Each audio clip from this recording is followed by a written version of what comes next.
This is the Cupra Formentor, a car as hot as the summer in Mallorca. Do the like, sub, bell thing. Coming up next, a quick lesson in Latin, chemistry and geography.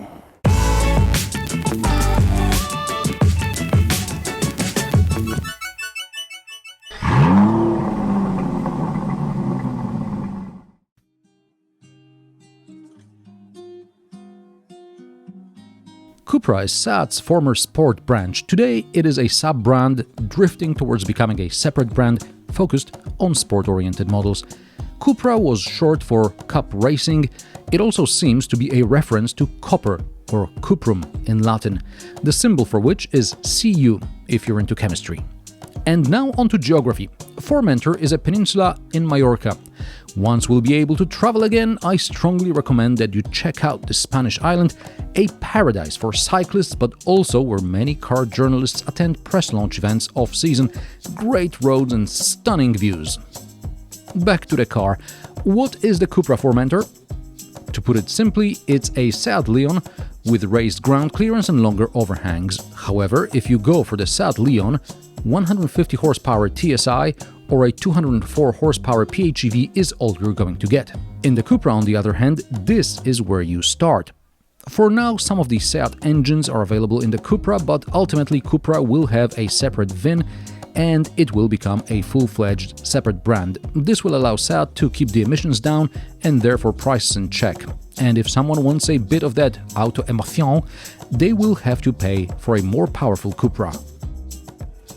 More about the interior later. For now, I'll just say there are two buttons on the steering wheel. On the right, there is the start button, and on the left, there is the drive mode button. Meanwhile, the ESP switch is where you would normally find the start button in a Seat. Many a time during this review, I found myself accidentally turning ESP off, which in this car is not a bad thing, actually.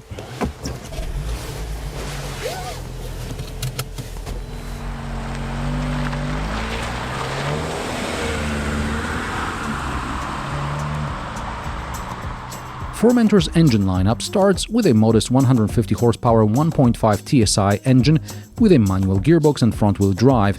There is also a 2-liter 190 horsepower version with all-wheel drive and DSG. Then there is a 150 horsepower diesel, front or all-wheel drive, 2 PHEVs, 204 and 245 horsepower, both front-wheel drive. Also 245 horsepower is a pure petrol version. And a cherry on top is a 310 horsepower Formentor VZ all-wheel drive.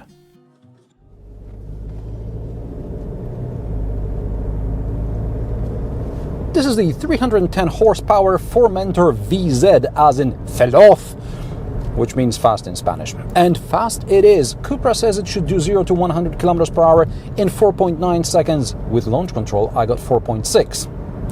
And it takes about 3.2 seconds from 80 to 120, plus 2 weeks for the gearbox to downshift. Now, I tried forcing the gearbox to respond quicker in different drive modes, but each time there was a hesitation. I can't tell whether it's programmed into a car or a result of in-depth media tests before me. And there is a lot to test. Formentor's all-wheel drive is programmed in such a way that you don't have to try very hard to get the back end out. The suspension is comfortable enough to drive the Cupra every day, but at the same time sufficiently stiff to allow such maneuvers. Also, this test car gets configurable adaptive dampers, which for the first time in any VW model I reviewed seem to actually make a difference. Drive modes. There is normal, off-road, sport and Cupra, and individual. I don't know if there is a need for a separate sport and Cupra mode since there is individual, but whatever. In individual mode, I strongly recommend you turn off the sound imposer. The Formentor has an inline 4-pot and no amount of V8 sound pumped into the cabin is going to change what people hear outside.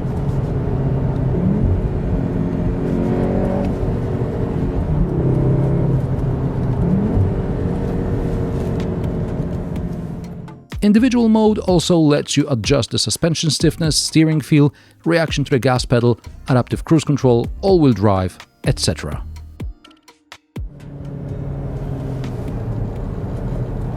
Regardless of the mode, the Formentor is effortless to drive. It's an easy car to drive fast.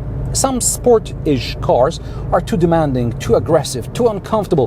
The Cupra is there to make sure you'd rather drive home from work than jump off a bridge. And once you arrive home, you're going to be smiling rather than cringing like those runners at the finish line.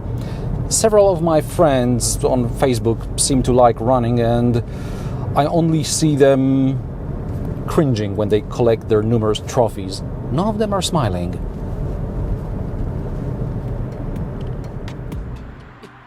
If you're not trying to get the Formentor sideways all the time, it corners like it's on rails, and I'm talking proper alta velocidad, not some regional choo-choo. According to Cupra, the 310 horsepower Formentor should use about 9 liters per 100 kilometers combined, and that's more or less what I was averaging. The driving position is low. I like to drop my seat as low as possible, but in the Formentor I can barely see above the already rather high window line. Visibility is poor because of the thick A-pillar and C-pillar. But the seats are very comfortable. These are the optional bucket seats with electric adjustment and memory function for the driver. The passenger has to adjust theirs manually.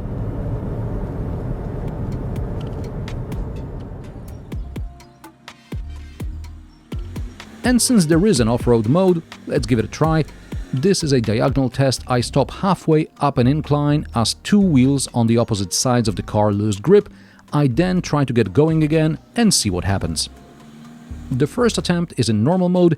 The car struggled a bit, but eventually made it. The second attempt is in off-road mode.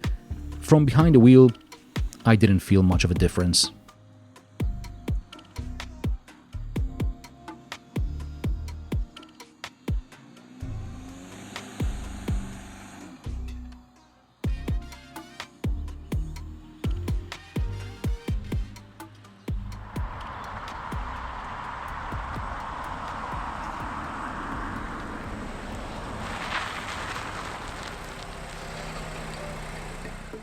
The Cupra interior is a collection of parts we see in new VWs and Skodas. Beside the copper accents and a Cupra-specific virtual instrument cluster graphic, the cockpit doesn't seem to differ much from that in the Seat Leon. Nothing wrong with that, as the Leon interior is very practical, but if you were looking for something extra, something special, the 2 extra buttons on the steering wheel is all you get. The infotainment system in this test car needs 2-3 minutes to load properly, otherwise it lags. A software update or at least a reset wouldn't harm. Sometimes when listening to Google Podcasts using Android Auto, the sound is off and the volume controls are dead, including the physical volume scroll wheel on the steering wheel. There aren't many physical buttons left. I don't understand why the temperature and volume slides aren't backlit at night. Instead, Cupra gives us ambient lighting, which acts as a blind spot alert and collision warning. Nothing wrong with that, by the way. Just make sure you adjust the brightness to your liking. There are 2 cup holders, a place for bottles in the door bins, a smartphone cubby with induction charger, glove box and storage under the armrest. Judging by the condition of this interior, the car has either undergone thorough reviewing by my esteemed colleagues, or these plastics won't last very long. There is more space in the back than I expected looking at the car from the outside. There are 2 USB-C ports, a place for bottles in the door bins, as well as cup holders in the armrest. Behind it is a ski hatch. Depending on the powertrain, the boot volume is between 345 liters for the PHEV to 450 liters for the petrol engine with front-wheel drive. The all-wheel drive has 420 liters boot. There is a bit more space under the floor around the subwoofer, but the 420 liters is above the floor. I like that there are shopping bag hooks, a 230-volt socket, as well as levers to fold the seats, but I don't like these cables which stick out once the seats are folded. An interesting quirk is that there are Cupra badges all over around the car, and the only place it says Cupra is here on the tailgate. And the only place where it says Formentor is inside the tail lamps. The model name also doesn't appear anywhere inside the car. And under the bonnet, there is not even a Cupra logo. There is a generic engine cover. I understand if this was any ordinary car, but sports car owners will probably look under the bonnet more often to check the fluid levels, show off at Cars and Coffee, or simply look at the engine because they like to. Well, nothing to see or like down here. Price of the Cupra Formentor started €31,500 for a 1.5-litre TSI manual transmission. The cheapest diesel costs $34,000 and the PHEV starts at $40,000. This 310 horsepower all-wheel drive Formentor starts at €45,000. With options, it costs around €50,000.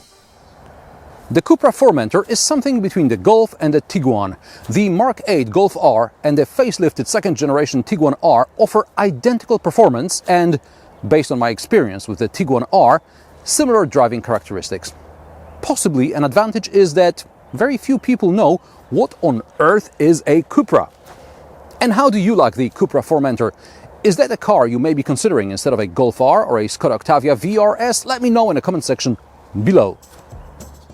If you like my sarcastic, down-to-earth and possibly mildly amusing car reviews, join me every Friday at 3 p.m. Central European Time, and don't forget to subscribe and like this video as it helps me with the YouTube algorithm. Thanks for watching, and I will see you in the next one.